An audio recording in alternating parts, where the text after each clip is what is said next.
عزت کے ساتھ حکمت والا بھی. ایک مل کے صلوات بھیجیے گا محمد علیہ محمد علیہ السلام پر. صلی اللہ علیہ محمد وعلی محمد. بات کو میں سمیٹتے ہوئے کہ حضور مکرم کی جانب سے جو بہترین تحفہ تھا ہوا اپنے دختر کو، وہ تسبیح کا تحفہ. اور بی بی گئیں اس بات کی گزارش کرنے کے لیے کہ گھر کے امور بہت زیادہ ہوتے ہیں. 4 بچے تھے بی بی کے، امام حسن علیہ السلام، امام حسین علیہ السلام، بی بی زینب سلام اللہ علیہ، بی بی ام کلثوم سلام اللہ. اور میرے شوہر زیادہ تر جہاد پر ہوتے ہیں، اور آپ جا کے کتابوں میں دیکھیے گا کہ سیدہ سلام اللہ علیہ کے گھر سے کتنا زیادہ کھانا بن کر جاتا تھا مدینہ کے فقراء اور مساکین میں تقسیم. بی بی سلام اللہ علیہ کے گھر سے، جن کے گھر سے یہ اہتمام ہوتا ہے، وہ سنت بی بی فاطمہ الزہرا پر عمل کر رہے ہو. تو ان تمام امور کے لیے بابا مجھے کوئی اگر خاتون خدمت گزار آپ مرحمت فرما دیں تاکہ میرے امور میں مدد ہو سکے. حضور مکرم نے ایک زمانہ گزرنے کے بعد عطا فرمائی بی بی فضہ سلام. لیکن اس وقت کیا کہا؟ اس وقت کہا کہ اے بیٹی، کیا میں آپ کو ایک تحفہ عطا کروں جو ان سب سے بہتر ہے، اور جو کچھ زمین و آسمان ان سب سے بہتر. یہ کبھی ہوتا ہے؟ آپ سورہ بقرہ میں ایک لطیف آیت ہے، بہت میں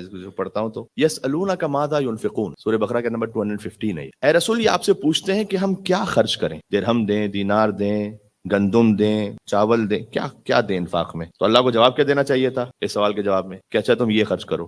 اللہ نے جواب نہیں دیا. کبھی سوال کچھ ہوتا ہے، جواب کچھ اور آتا ہے. اس لیے کہ جواب دینے والا وہ زیادہ حکمت میں جو سمجھتا، بہتر سمجھتا، وہ جواب دے دیتا. اللہ تعالیٰ نے کیا کہا؟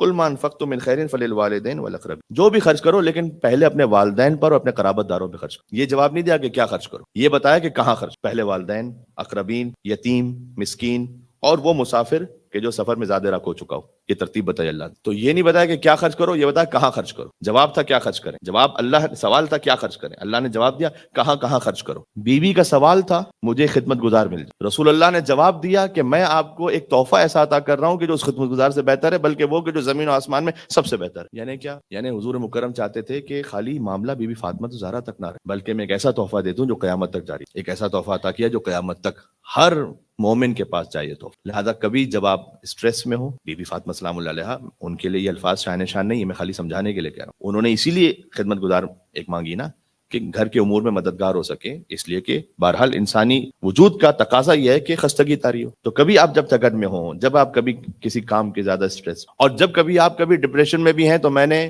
عرض کیا کہ جب آپ ایسی سختی میں جہاں سے کوئی امکان آپ کو نظر نہیں آ رہا، تو حضرت یونس علیہ السلام کا وہاں پر بھی سبحانک انی کنت من الظالمین، تو آپ تسبیح بی بی فاطمہ الزہرا پڑھیں. ایک تحفہ ہے کہ جو حضور مکرم کی جانب سے عطا ہو. اور ہر نماز کے بعد اسے کہا گیا کہ مستحب ہے کہ پڑھا جائے. باقی تفصیل تو آپ جانتے ہیں. اور بات کو میں قرآن کی آیت ہی سے سمیٹوں کہ اللہ تعالیٰ نے کہا ہے کہ ہمارے نور کی ایک مثل ہے کہ ہمارا نور ایک طاق ہے جس میں چراغ ہے، چراغ ایک قندیل میں ہے، قندیل روشن ہے ایسے کہ جیسے کوكب دری ہو. یوقد من شجرۃ مبارکۃ زیتونۃ لا شرقیۃ ولا غربیہ یکاد زیتها یضیء ولو لم تمسسه نار.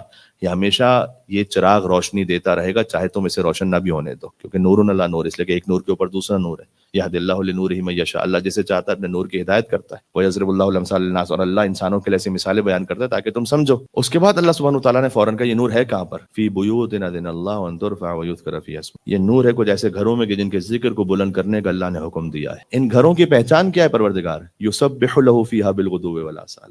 ان گھروں میں صبح و شام اللہ کی تسبیح پڑھی جاتی، یہ ان گھروں کی پہچان ہے پروردگار. تو صبح و شام جس گھر میں تسبیح پڑھی جاتی ہے وہ گھر کون سا ہے؟ کہ بس یہ دیکھ لو کہ نماز کے بعد کی تسبیح کا تحفہ تمہیں کس گھر سے ملا ہوا ہے. یہ وہ گھر ہے کہ جہاں اللہ کا نور ہے. میں نے کیا عرض کیا آپ سے، پورا اگر آپ دین دیکھیں تو اس کی فنڈامنٹل، اس کی بنیاد میں آپ کو تسبیح ملے گی. سبحان ہے وہ پروردگار، ہر عیب سے پاک اور منزہ ہے وہ پروردگار. اس لیے ہمارے میرے خیال میں بزرگوں نے ایک بہت ہی خوبصورت نظام رکھا کہ جب آپ مجلس سنتے ہیں یا جیسے ابھی آپ خطبہ بھی سن رہے ہیں، آپ کے دل پہ کوئی بات اچھی لگتی ہے، آپ کہتے ہیں سبحان. یہ طریقہ انڈو پاک میں اور جگہوں پہ رائج نہیں ہے کہ مجلس سنتے ہوئے سبحان اللہ کہیں، تو خود بخود ایک اور عبادت ہو رہی ہوتی کہ جب آپ ایک بات کو سنتے ہیں کہ جو آپ کے قلب پر، آپ کے ذہن پر اثر کرتے ہیں، آپ کہتے ہیں سبحان اللہ. ہر عیب سے پاک اور منزہ ہے اللہ عز و جل، جس نے اہل بیت علیہ السلام کو ہماری ہدایت کے لیے نا. تو اس کی گہرائی میں یہ ہے جو حضرت سلیمان علیہ السلام یہ کہیں کہ جب گزر رہے ہیں ایک مقام سے اور کسی بوڑھے نے دیکھا اور دل میں اس خواہش کا اظہار کیا کہ پروردگار تو نے سلیمان کو اتنا کچھ دیا تو تھوڑا سا مجھے بھی دے دیا ہوتا. تو حضرت سلیمان علیہ السلام وہاں نازل ہوئے اس کے پاس اور کہا کہ اس چیز کی خواہش نہ کر کے جس کی تو لیاقت نہیں رکھتا ہے. اور پھر کہا کہ یہ جو تو دیکھ رہا ہے سلیمان کی حکومت، اگر ایک مرتبہ تو سبحان اللہ کہہ دے تو سلیمان کی پوری حکومت سے بہتر ہے. تو خالی یہ ایک لفاظی ہے یا نہیں، حقیقت ہے. حقیقت اس لیے ہے کہ سلیمان نے کہا کہ یہ اس لیے بہتر ہے تیرا سبحان اللہ کہنا پورے سلیمان کی حکومت سے کہ ایک دن سلیمان کی حکومت ختم ہو جانے والی ہے، لیکن جو تو نے سبحان اللہ کہا وہ باقی رہ جانے والا ہے.